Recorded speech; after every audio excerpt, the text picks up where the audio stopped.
Yo la team, c'est Clément, j'espère que vous allez bien. Aujourd'hui on se retrouve pour une vidéo un petit peu spéciale. C'est pas un drama, mais je réponds à David K et Thomas sur le terme investissement dans Pokémon. On se retrouve tout de suite, mais avant... Jingle bang!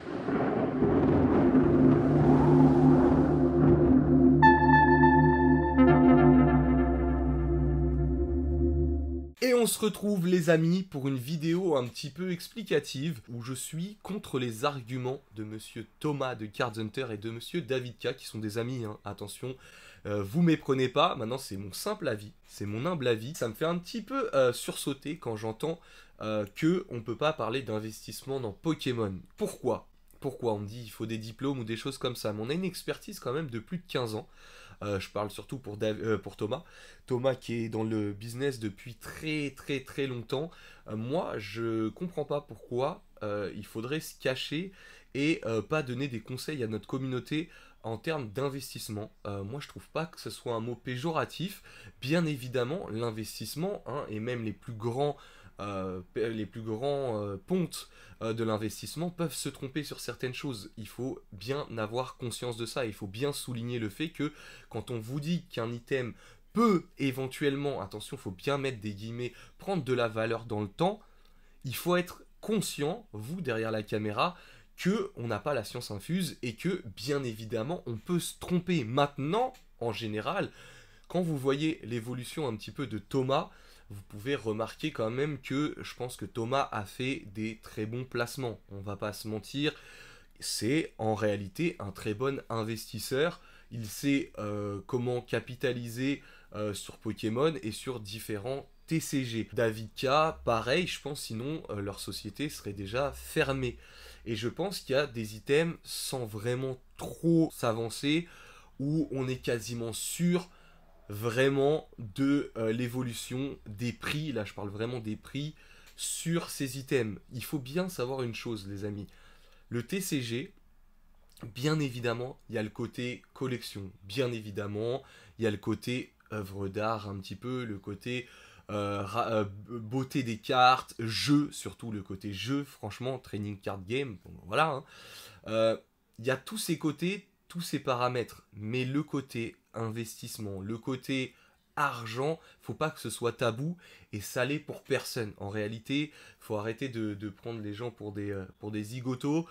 Tout le monde s'intéresse au TCG parce qu'il y a une valeur. Beaucoup de gens coffrent des centaines et des centaines de cases. C'est pas pour rien, les amis. C'est pour léguer à leurs enfants ou pour se faire un pécule. Voilà, on est dans un business. Il faut le savoir. Nous, on est pro. Bien évidemment, avant, je l'étais pas. Donc avant, c'était clairement de la passion. C'est toujours de la passion, mais c'était de la passion. C'était des cartes pour jouer. Il y avait ce côté un peu tournoi, compétitif, les choses comme ça. Maintenant, on est dans un business. On est dans un business. Et aujourd'hui, il faut pas se voiler la face, les amis. Sinon, bah, on mange pas, tout simplement. Entre toutes les taxes, l'URSSAF, les choses comme ça coûte extrêmement cher. Et le marché est un peu gangréné, même avec des gens qui achètent des items et qui les revendent moins cher que le prix conseillé. Ou alors, voilà, des gens qui spéculent sur certaines choses. Il y a des gens qui achètent en pensant se lancer dedans, faire un bon investissement, et au final, ils perdent de l'argent, donc ils bradent absolument tous les items. Et nous, professionnels, je parle vraiment professionnels, des gens qui ont des SARL, des SAS ou autres, et ben, on a du mal à suivre ces personnes parce que, ben, tout simplement, elles perdent de l'argent. Voilà, parce qu'elles ont peur, elles ont acheté, je sais pas, 5000 € de produits. Elles voient qu'en fait ça vaut 4000, ils vont se dépêcher de liquider les choses. C'est bien dommage parce que nous, bah forcément, on est un peu à la traîne, sachant que déjà on doit rajouter une TVA. Déjà, juste ça, on n'est pas sur le même équilibre. Bien sûr, les impôts, comme vous l'avez vu, vont s'intéresser un petit peu plus près à tous ces gens, revendeurs, scalpers ou autres, qui justement jouent pas le jeu et déclarent pas. Croyez-moi, il y en a beaucoup. Maintenant, attention, je ne veux pas faire flipper les gens. Vous n'aurez pas de problème à des montants qui sont raisonnables.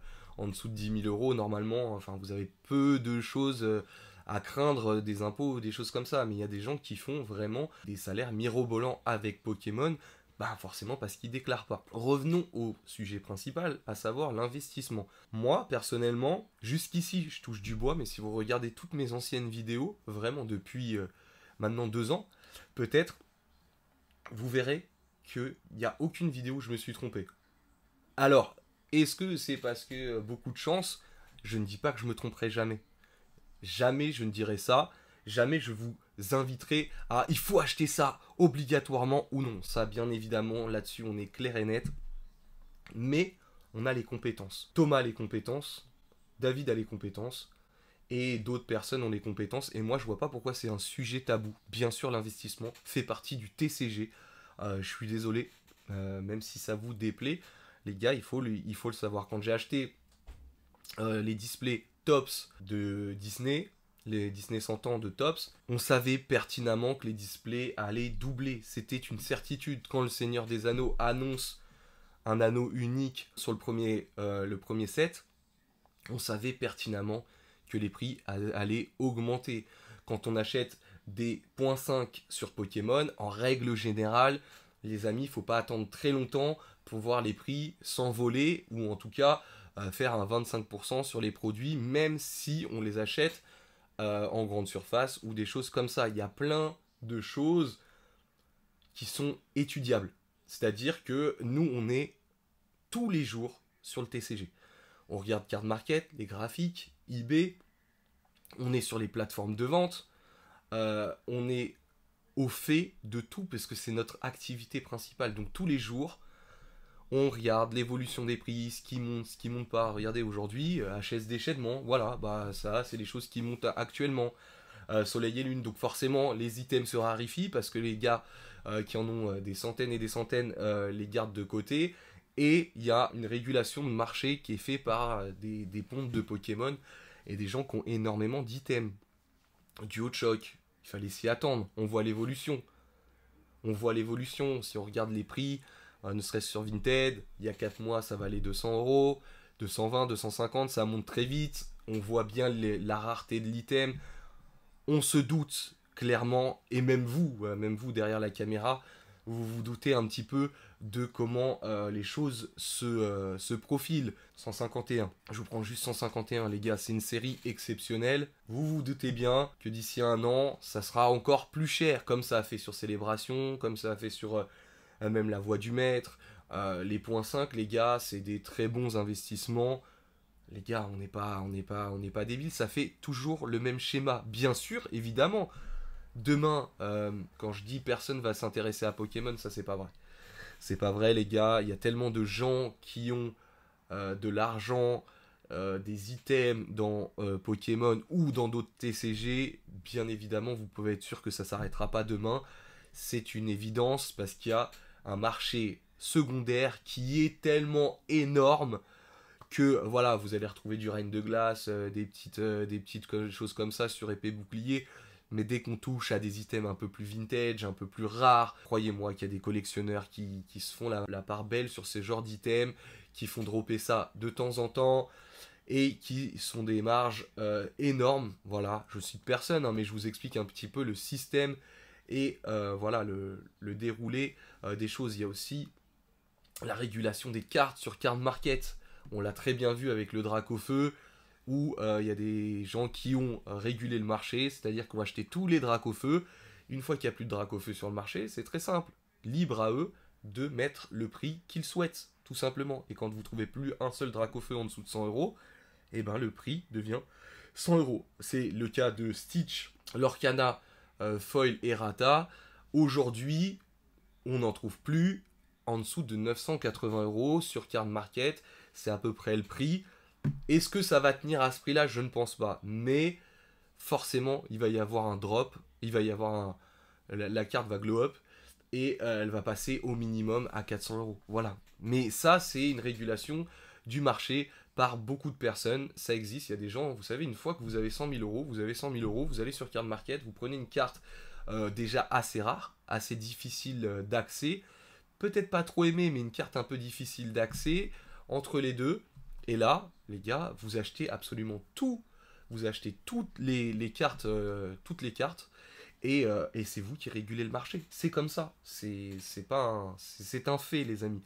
Et dire que on peut pas parler d'investissement, Je trouve ça un peu limite, sachant que notre activité est basée sur la spéculation et sur l'investissement. Parce que croyez-moi, des displays, quand on fait 20 euros dessus de marge, c'est pas avec ça qu'on vit. Sauf si on brasse et qu'on fait un turnover énorme et que on liquide énormément de choses. Mais heureusement qu'il y a certains items où on sent un petit peu les choses venir et que on peut mettre un peu de côté pour les ressortir avec une marge un petit peu supérieure. C'est le cas d'OP5. Thomas a ressorti des OP5 qu'il avait, et qu'il le dit, aux boutiques, hein, et comment dirais-je, il s'est fixé sur le prix actuel, c'est-à-dire qu'on était à 99 euros, là on est à 170, forcément il y a un gap. Mais ça c'est normal, parce que sur l'activité principale, sur des items dits faciles d'accès, sur des coffrets ou des choses comme ça, les marges pour les professionnels, j'entends bien, pour les professionnels sont extrêmement petites. Donc heureusement qu'on peut faire des petits gaps sur certaines choses. Et bien évidemment, on est dans le TCG toute la journée, bien évidemment, on se doute de ce qui va stonk ou pas. Alors attention, on peut se tromper, on peut clairement se tromper, mais en règle générale, même vous derrière la caméra, quand il y a un item un petit peu premium qui sort, vous savez pertinemment que c'est un bon investissement et on va pas vous le mentir. Donc pourquoi se cacher sur le côté invest ou des choses comme ça? Pourquoi dire que c'est tabou? Moi je trouve pas que ce soit tabou. Maintenant, à prendre avec des pincettes. Ce que les youtubeurs vous disent, clairement, faut pas les écouter les yeux fermés. Mais en tout cas, vous voyez bien la tendance. C'est-à-dire que si des youtubeurs commencent à parler je parle des youtubeurs un peu pointilleux, hein, qui connaissent le marché, mais s'il y a des youtubeurs qui commencent à vous parler d'un item un peu à répétition, c'est soit il y a deux choses, soit ils veulent liquider, et ils veulent créer justement une petite hype, un engouement autour d'un jeu, c'est le cas de Rise. Rise, c'est un jeu que personne connaissait il y a pas si longtemps, et maintenant, le fait d'en parler, d'en discuter, bah, il y a énormément de joueurs et ça se développe très très bien. Ça, c'est le côté, bah, forcément, on parle du jeu parce qu'on croit au jeu, on aime le jeu et qu'on aimerait qu'il se développe. Et il y a un autre côté aussi où forcément, on parle d'un item parce que bah, l'item, on sait pertinemment que c'est un item qui va prendre de la valeur dans le temps. Voilà, c'était ma petite réponse. Ma petite réponse, voilà, il n'y a pas de drama, il n'y a rien, hein, les gars. Vous excitez pas dans les commentaires, mais j'ai dit qu'en 2024, je gardais pas ma langue dans ma poche. Voilà, YouTube, c'est pas bien grave, hein. Moi je dis ce que je pense. Prenez soin de vous, n'hésitez pas à interagir dans les commentaires, hein, dire ce que vous en pensez, de manière respectueuse, les gars, bien évidemment. On se retrouve très vite pour des nouvelles aventures, c'était Clément, big up!